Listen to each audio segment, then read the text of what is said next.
Jacques Sapir, continuons avec vous cet entretien passionnant sur l'économie de la Russie. Quels ont été, je l'annonçais avant la pause, les effets de la réduction, voire de l'interruption du commerce des matières premières sur l'Occident? Alors, tout le commerce n'a pas disparu. Il faut d'abord bien le savoir. Le commerce du gaz a disparu, mais essentiellement avec la destruction de Nord Stream 1 et de Nord Stream 2. Donc c'est ça en fait la véritable raison. Par ailleurs, la Russie continue de livrer du gaz liquéfié, du GNL, à l'Europe. Par quelle voie? Par bateau. D'accord. Par bateau, tout simplement. Après, le pétrole, là, effectivement, on est en train de voir les importations s'effondrer complètement, ce qui n'est pas un problème pour la Russie, parce qu'elle a réorienté ses exportations. Mais là, c'est vrai. Mais il y a toute une série de métaux qu'on continue d'importer. Par exemple, l'industrie européenne et l'industrie américaine de l'aéronautique continuent d'importer du titane russe. Parce que, si vous voulez, la Russie est un très gros producteur des éponges en titane, et le titane, c'est un métal qui est absolument nécessaire pour la production des réacteurs, voire pour la production des cellules d'avion. Donc, pourquoi est-ce qu'on n'essaye pas d'aller chez d'autres producteurs de titane? Eh bien, parce que les Russes vendent non pas du titane brut, mais des éponges de titane. Et ils sont les seuls à le faire? Non, ils ne sont pas les seuls, mais disons, ils le font particulièrement bien. Et donc, voilà, on a décidé de ne pas toucher. Même chose, les États-Unis continuent d'importer des moteurs fusées de Russie. Alors bon, ça, c'est pas des matières premières. Là, on est clairement sur des biens manufacturés. Mais là, c'est quoi? C'est la NASA qui fait ça ou c'est Elon Musk avec C'est Elon Musk. C'est Elon Musk qui utilise. C'est le privé, quoi. Oui, qui utilise. Mais bon, voilà, s'il y avait une interdiction, elle toucherait tout le monde. Bon, il y a comme ça toute une série de matières premières. Il y a aussi des matières premières agricoles. Nous continuons d'utiliser des céréales russes. Bon, donc il y a le maintien. Bien sûr, il y a eu des réductions très fortes, mais il y a le maintien de toute une série d'importations. Alors, après, il y a des importations qui sont plus critiques que d'autres, parce qu'il y a moins de fournisseurs au niveau mondial. Par exemple, il y a le problème sur le pétrole. Bon, sur le pétrole, les Russes disent d'ailleurs qu'ils vont réduire un petit peu leur production, pas énorme. Bon. Pourquoi ils veulent réduire? Pour faire monter les prix. Voilà. Tout bêtement, c'est pour faire monter les prix. Bon. Donc ça, c'est un premier point. Et pas pour mettre des bâtons dans les roues de l'Occident? Oui. Ça le fera. Oui. Ça le fera. Et par ailleurs, ça fait plaisir aux gens de l'OPEP qui disent c'est très bien, nous, on va en profiter. Bon, donc ça, c'est un premier point. Vous avez la production de gazole. Là, c'est beaucoup plus important. Pourquoi? Parce que l'Union européenne importait 40 à 50% de son gazole de la Russie. Si on n'importe plus de gazole, et là, c'est parce que c'est nous qui disons on va mettre un embargo sur nos importations de gazole, on va se tourner vers d'autres producteurs. Alors, le problème, c'est qu'on va payer plus cher, et que ces producteurs vont nous revendre du gazole russe. Alors, du gazole russe, pas en tant que tel, mais les autres producteurs, il n'y en a pas énormément. C'est essentiellement l'Inde, parce que l'Inde a un très gros système de raffinerie. Où est-ce que l'Inde achète son pétrole brut? À la Russie. Donc, le gazole, ça sera du pétrole brut, raffiné par les Indiens, que nous paierons entre 15 et 20% plus cher que si nous l'achetions directement aux Russes. Alors, même chose par exemple, le GNL coûte déjà plus cher que le gaz sous forme gazeuse, entre 30 et 50%, ça dépend. Nous n'importons pratiquement plus de gaz sous forme gazeuse. Nous importons toujours du GNL, donc déjà il y a une hausse de prix liée à ça. Mais par la suite, évidemment, si à un moment donné, les Russes disent on va préférer vendre notre GNL, par exemple, au Japon, à la Corée du Sud, qui sont des gros acheteurs, voire à l'Inde, bien. Où va-t-on se fournir en général? Oui, bien sûr, on peut se fournir en Angola, au Mozambique, encore que les capacités, si vous voulez, de produire du GNL. Une chose, c'est une capacité de produire du gaz. Mais la transformation du gaz en GNL, la liquéfaction du gaz, ça coûte cher. Par ailleurs, il faudra acheter de nouveaux méthaniers. Donc là aussi, surcoût. Mais pas simplement un problème de coût, problème de délai de livraison. L'accord qui a été signé, en particulier, dont on a beaucoup parlé, de l'Italie avec le Mozambique. Oui, c'est un accord extrêmement important, mais les premières livraisons sont prévues pour 2024. Donc, vous voyez, comment va faire l'Italie? Il faut aussi construire des terminaux sur les côtes qui soient capables de traiter tout ça. Il faut en construire 3 fois plus que ce qui existe actuellement. C'est grosso modo ça. Là. Alors, certains terminaux, des terminaux de petite capacité peuvent être assez rapidement construits. Ce sont des terminaux flottants, en réalité, mais ça ne suffira pas, il faudra en faire plus. Donc, il y a là, globalement, un problème à la fois de hausse des prix et un problème de disponibilité. Ce qui fait qu'en réalité, la crise énergétique dont on a beaucoup parlé cet hiver, elle ne va pas concerner simplement cet hiver, elle va se reposer l'hiver prochain. Et elle va se reposer dans des conditions beaucoup plus compliquées. Pourquoi ? Parce que les pays européens avaient pu reconstituer la totalité de leur stock de gaz mois de juin, début du mois de juillet, au moment, grosso modo, où Nord Stream a été détruit. Mais là, il va falloir faire 100. Et on voit bien que là, ça va poser un véritable problème de reconstitution des stocks. Et cette nouvelle stratégie énergétique qui est imposée, quelles en seront les conséquences sur la politique européenne à l'égard des restrictions d'émissions de gaz à effet de serre ? Alors, là, je crois que c'est un problème différent. Si vous voulez... Il va falloir tout reprendre, non ? Oui, mais là encore, on ne va pas pouvoir le reprendre dans l'année, ni dans les 2-3 ans qui viennent. Si vous voulez, tout ce qui touche à des infrastructures aussi lourdes, ça prend du temps, il faut donc anticiper. Par contre, ce que l'on peut dire, c'est que aujourd'hui, la substitution de gaz ou de pétrole venant d'autres sources que la Russie, le fait aussi que la nature, en particulier pour le gaz, va changer. On passe de gaz gazeux à du gaz liquéfié qu'il faut déliquéfier pour pouvoir l'utiliser en France et puis en Allemagne, etc. Ça va faire monter les prix. Globalement, le coût de l'énergie va monter d'autour de 20 à 30% dans l'Union européenne pour les années qui viennent. Et donc se pose la question, nous avons des coûts de l'énergie qui montent, la Russie continue de fournir de l'énergie à faible prix, à des prix plus faibles, pas si faibles que ça quand on voit la nature des contrats, à la Chine, à l'Inde et à d'autres pays qui sont nos concurrents industriels. Qu'est-ce qui va se passer au niveau de la compétitivité de l'industrie européenne? Et là, il y a un point intéressant.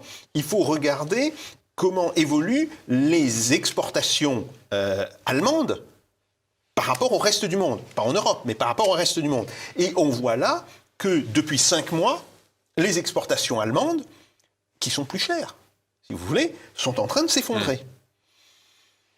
Normalement, ça devrait conduire à une forte baisse de l'euro, puisque les Allemands exportent en euros.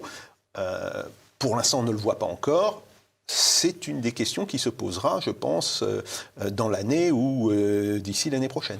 On peut espérer que cette guerre en Ukraine ne durera pas éternellement. On peut aussi espérer que les autorités françaises et européennes veuillent revenir à la table des négociations de la Russie. Est-ce que vous l'envisagez ou est-ce que l'Europe et la France continueront à tourner le dos éternellement au niveau énergétique à la Russie ?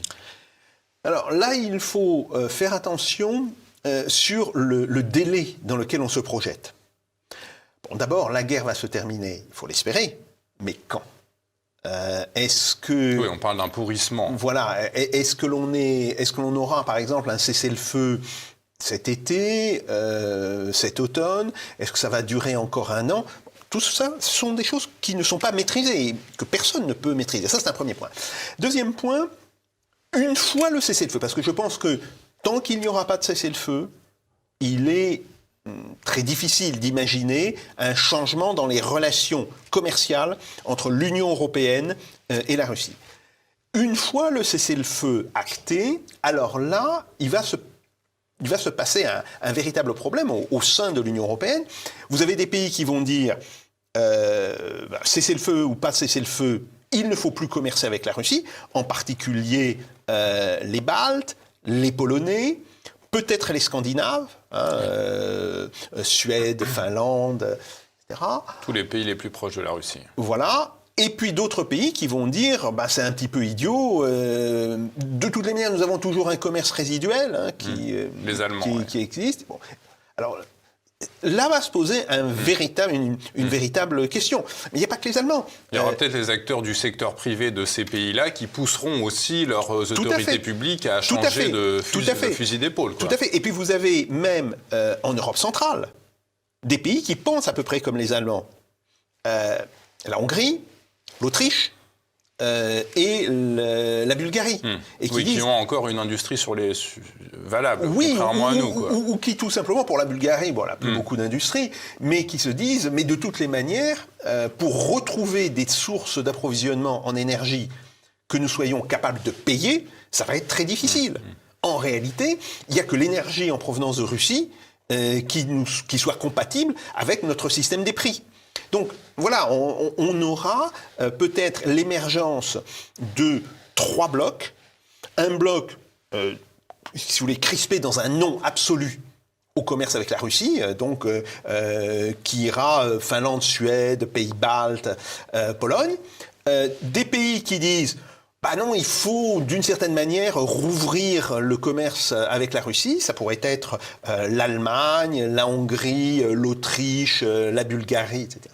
Et puis des pays qui vont se poser plus de problèmes et qui vont se dire si l'Allemagne rouvre son commerce, on ne peut pas se permettre, nous, de ne pas le rouvrir, et ça va être la France, l'Italie, voire l'Espagne. Donc, on aura des positions extrêmement diverses au sein de l'Union européenne. Revenons, Jacques Sapir, à l'économie russe proprement dite. Comment a évolué la balance commerciale russe entre les sanctions de 2022 et aujourd'hui ? Alors, sur le deuxième trimestre de 2022, les prix de l'énergie sont montés, donc la valeur des exportations a fortement monté. Par contre, le volume des importations a baissé, ce qui fait que la balance commerciale a été extravagante. Si vous voulez, jamais dans son histoire, la Russie n'avait gagné autant d'argent. On a un excédent de combien ? On devrait avoir un excédent sur les 3 derniers trimestres. Cet excédent est le double de celui de l'année dernière, donc il va se situer autour de 280 milliards de dollars. Bien. Maintenant, on n'aura plus ce type d'excédent au premier ou au deuxième trimestre de 2023, si vous voulez. Parce que... Alors, 2 raisons. 1, les importations sont revenues à peu près au même niveau que ce qu'elles étaient avant le début de la guerre. Ça, c'est un point important. Et d'ailleurs, ça signe l'échec des sanctions, si vous voulez. Le fait que les importations soient en train de revenir à leur niveau de décembre 21 ou de janvier 22, c'est bien la preuve que là, les sanctions n'ont pas fonctionné. Par contre, les prix de l'énergie ont baissé. Alors, c'est pas une baisse qui va être, je dirais, très durable. Bon, pour l'instant, le prix du pétrole est autour de 86 $ le baril. Le prix du gaz est revenu à peu près à ce qu'il était avant le début de la guerre. Ça, il faut le savoir. Mais on sait aussi qu'en début d'année, donc janvier-février, les achats de pétrole et les achats de gaz sont assez peu développés parce qu'en réalité, on fonctionne sur les stocks déjà existants. Et c'est quand on va commencer à remplir nos stocks à partir de mai-juin que là, les prix vont remonter. Et puis, il y a d'autres problèmes qui sont la possibilité que les États-Unis et l'Europe entrent, si ce n'est en récession, mais en tous les cas avec une activité économique assez stagnante. Donc ça diminuerait d'une certaine manière la pression de la demande. Inversement, le fait que la Chine soit en train de redémarrer son économie, alors on le sait, fin de la politique de Covid, de zéro Covid, bon, etc. L'économie chinoise est en train de redémarrer. Donc, ce que l'on peut penser, c'est que les prix vont rester faibles. Enfin, faibles. Ils restent quand même autour de, pour le pétrole, ils sont autour de 20% de ce qu'ils étaient avant-guerre. Hein. Mais pas pour le gaz. Le gaz est revenu à peu de choses près à son niveau d'avant-guerre. Donc les prix vont rester à ce niveau-là jusqu'en mai, avril-mai. Après, dans une période qui sera marquée par le redémarrage de la croissance chinoise, de la croissance indienne aussi, on oublie, mais l'Inde a maintenant aussi un impact sur les marchés de l'énergie extrêmement important. Là, on devrait avoir à nouveau une remontée des prix et je pense qu'on pourrait être sur des prix de l'ordre de 90-95 $ le baril et des prix qui seraient autour de 3,5, 4 pour le dollars pour le 1000 mètres cubes à partir du deuxième semestre de l'année 2023. En termes de balance commerciale, ça veut dire que l'excédent va diminuer très fortement pendant le premier et le début du deuxième trimestre.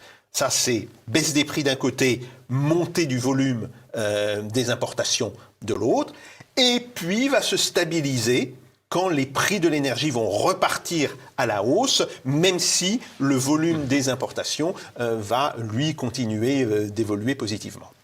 Quand on regarde le taux de change du rouble et la solidité des banques russes, comment se porte le système monétaire et financier russe ? Il se porte très bien.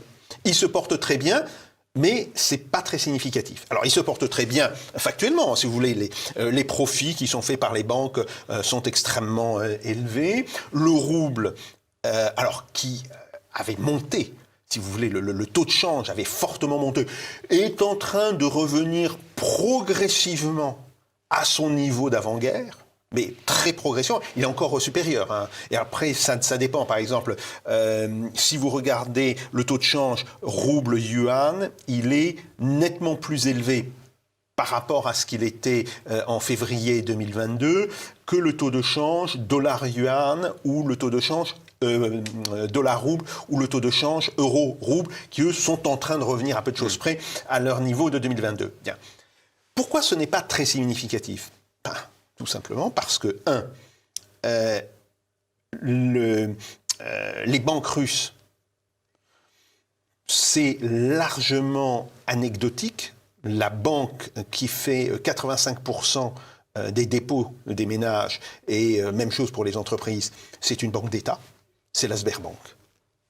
Bon, donc il y a ça. 2, en ce qui concerne le marché financier, les investissements, si vous voulez, par investissement direct, ils étaient qualitativement importants, mais ils étaient en masse très faibles. Et 3, en termes de, si vous voulez, d'apport bancaire à l'investissement en général, il reste à peu de choses près le même. Donc, en fait, ce que l'on voit surtout, c'est se développer un marché monétaire et financier de Russie séparé des marchés européens, qui va vivre sa vie, si vous voulez, auquel on ne pourra pas porter atteinte parce que les Russes ont trouvé la parade au blocage de SWIFT. Ils ont créé leur propre système et ils ont connecté ce système au système chinois. Donc voilà, nous n'avons plus d'effet dessus. Et par ailleurs, les entreprises russes ou les banques russes ne sont pas désireuses, et ne peuvent pas d'ailleurs légalement, faire des opérations avec des banques occidentales. Donc, nous avons 2 marchés financiers qui vont évoluer de manière distincte, séparée, et qui vont vivre leur vie. J'ai encore quelques questions à vous poser. On arrive bientôt à la fin de cet entretien. Jacques Sapir, si vous pouvez nous faire des questions, des réponses, s'il vous plaît, un tout petit peu plus courtes. On sait que pour 2022, l'inflation russe est à 12,5. Est-ce qu'elle fait moins mal que l'Occident à ce niveau-là ? Si vous voulez, elle fait moins mal que dans certains pays de l'Union européenne, plus mal par exemple par rapport à la France, ou même par rapport à l'Allemagne, c'est un petit peu plus mal. Alors c'est pas 12,5, c'est 11,9. Le chiffre consolidé par la Banque centrale, c'est 11,9. Après, la Banque centrale estime que cette inflation va redescendre à 7% en 2023, et là, ça la mettrait à peu de choses près au même niveau que les inflations dans les pays de l'Union européenne. Notons qu'il y a un pays qui a une inflation qui est plus importante que la Russie, c'est l'Inde. Que l'Inde, aujourd'hui, connaît une bouffée d'inflation importante. Vous avez écrit un article dans le magazine Politique Magazine où vous expliquez qu'en réalité, l'économie russe n'a jamais été menacée d'effondrement. Vous allez même jusqu'à dire qu'en début 2023, l'économie russe est en voie de récupération. Où en sont les chiffres de l'industrie et de l'agriculture ? Alors, le chiffre d'abord global du PIB, et je donne là le chiffre du Fonds monétaire international, c'est exactement le même d'ailleurs que les chiffres donnés par Rosstat ou par les différentes institutions russes, c'est moins 2,2% pour l'année 2022. Alors, moins 2,2%, oui, bien sûr, c'est une baisse, c'est incontestable, mais c'est une baisse qui n'a rien à voir avec ce qui était prévu, par exemple, par l'OCDE ou ce qui était prévu par la Banque mondiale, qui tablait sur des baisses de moins 10, moins 12% entre le mois de mai et le mois de juin dernier. Donc ça, c'est un premier point. Après, en 2023, normalement, le PIB devrait repasser en zone positive. De combien, ça reste à voir. Le Fonds monétaire international annonce plus 0,3, est-ce que ça sera plus 0,5, voire plus 1 ? En réalité, pour l'instant, on n'en sait rien. En ce qui concerne l'industrie n'a baissé que de 0,6%. De 0,6%, donc moins de 1%. Et elle est aujourd'hui, elle est sur une dynamique de progression assez rapide. Depuis l'année dernière même. Je me souviens en septembre, vous nous disiez qu'elle commençait à reprendre. Oui, tout à fait. Donc de ce point de vue-là, on est sur la même dynamique. L'agriculture a vu la valeur de sa production augmenter de 10%. Elle est plus 10 et la construction, alors là je donne tous les secteurs productifs, environ 4,7%. Donc on voit bien ce qui a baissé en Russie sont les services. Et dans ces services, il y a le commerce. Pourquoi ? Tout simplement parce que les consommateurs russes, ils ont été choqués par la guerre, si vous voulez, comme tout le monde. Et ils ont épargné. Et ils ont décidé de constituer une épargne de précaution. Et cela a mécaniquement, je dirais, entraîné de fortes baisses dans le commerce. Alors, vous citiez à l'instant des chiffres du Fonds monétaire international, Jacques Sapir, le FMI, mais dans cet article que vous avez écrit pour Politique Magazine, vous citez des chiffres de l'Institut des prévisions économiques de l'Académie des sciences, donc un institut russe, l'Institut des prévisions économiques, encore russe, ou encore le ministère du développement économique. Certains pourront vous dire que ces chiffres donc russes sont mensongers. Qu'est-ce que vous leur répondriez ? D'abord que le Fonds monétaire international donne exactement les mêmes chiffres. Oui, il ne dément pas. Il ne dément pas. Après, si vous voulez, tous les gens qui disent on ne peut pas faire confiance aux chiffres de Rosstat, je leur dis simplement réfléchissez. Rosstat publie tous les mois probablement entre 800 et 1 millier de séries statistiques. Ces séries statistiques sont très... Alors, je parle pour l'économie, en plus, ils publient des séries sur la démographie. Bon. Ces séries statistiques sont liées par des relations entre elles. Le PIB, ça fait appel aux statistiques de la production industrielle, de l'agriculture, etc. etc. Dans l'industrie, vous avez les différentes branches, même chose. Donc, toutes ces séries sont liées. Donc, si vous décidez de modifier une série, de dire voilà, non, il faut cacher ça, il faut qu'on mette un taux de croissance de 2% de plus que ce qu'il est dans la réalité. Immédiatement, vous allez créer des aberrations par rapport aux autres séries. Donc, les statisticiens le verraient, mais pratiquement dans la semaine. Si vous voulez, le temps qu'ils analysent un petit peu le système statistique, ils le verraient très, très, très, très vite. Pour l'instant, personne n'a pris les Russes en train de faire ça. Et puis, troisième chose, ces statistiques, elles sont utilisées par tout le monde en Russie. Si vous voulez, ce n'est pas des statistiques qu'ils produisent pour les Occidentaux. Ils les produisent en priorité pour eux-mêmes. Donc, ils ont besoin pour les entreprises, de sources fiables. Mais bien sûr, ils ont eux-mêmes besoin de sources fiables. Alors, ça sera ma dernière question. Jacques Sapir, ces sanctions ont provoqué une réorientation profonde de l'économie vers les marchés asiatiques. Quelles en seront les conséquences de cette nouvelle tendance pour l'économie mondiale? Alors, les conséquences, c'est effectivement, je dirais, d'accentuer l'importance de l'Asie dans l'économie mondiale. Si vous voulez, le fait que, avant 2022, la Russie commerçait essentiellement avec l'Union européenne. Très peu avec les États-Unis, en fait. Les États-Unis devaient faire entre 4 et 5% du commerce extérieur russe. Donc c'était vraiment à la marge. Bon, mais c'était essentiellement avec l'Union européenne. Et là, on voit très bien que le commerce avec la Russie, même s'il n'est pas tombé à zéro, a très très très fortement baissé. Qu'est-ce qui va se passer ? Eh bien, que ce commerce est en train de se réorienter vers l'Asie, et donc ça veut dire que ça va renforcer le rôle de pôle moteur de l'économie, de l'ensemble de l'Asie, pas simplement de la Chine, auquel on pense beaucoup évidemment, et c'est assez normal, mais je dis des autres pays d'Asie, l'Inde, le Vietnam, la Malaisie, tous ces pays sont en train de connaître des croissances extrêmement fortes et sont en train, je dirais, de remplacer, grosso modo, les pays occidentaux. Un chiffre dont il faut toujours se souvenir. Si on prend les États-Unis et les pays de l'Union européenne, ils représentaient environ 55% du PIB mondial en 1990. Ils en représentaient encore 48% en 2000. Ils n'en représentent plus que 32 ou 33%. Et donc, il faut que nous apprenions à vivre dans un monde où nous ne sommes plus le centre du monde. Autrement dit, il faut peut-être arrêter de se regarder le nombril et regarder ailleurs. C'est la fin de cet entretien. Merci à vous, Jacques Sapir. Merci à vous tous de nous avoir suivis. N'hésitez pas à cliquer sur le pouce en l'air en bas de cet écran si vous avez apprécié notre entretien et à nous laisser vos commentaires pour un meilleur référencement. Merci à tous et à la semaine prochaine.